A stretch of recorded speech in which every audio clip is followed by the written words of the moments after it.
తర్వాత నేను చెప్పాను కదా 1200 మంది దాంట్లో అధ్యాపకులు ఉండేవాళ్ళు. 1200 మంది. అంటే ఇంకా ఎన్ని సబ్జెక్టులు అక్కడ నేర్పించబడేవి అనేది యూ కెన్ ఇమాజిన్.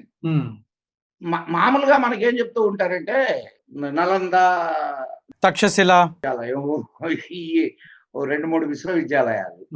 కానీ భారతదేశంలో 1200 విశ్వవిద్యాలయాలు ఉండేవి. విశ్వవిద్యాలయాలు, ఉన్నత విద్యాలయాలు, ప్రాథమిక విద్యాలయాలు ఇవన్నీ కాకుండా 1200 ఉండేవి.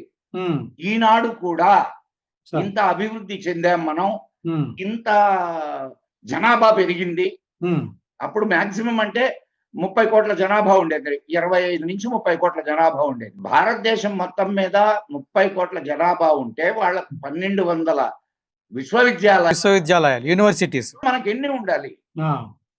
అంటే విద్యకు అత్యంత ఉన్నతమైన ప్రముఖమైన స్థానాన్ని ఆనాటి పాలకులు ఎవరైనా కానివ్వండి, నేను ఐఎమ్ నాట్ టాకింగ్ అబౌట్ ఆనాడు ఉన్నటువంటి రాజులందరూ ఇచ్చారు.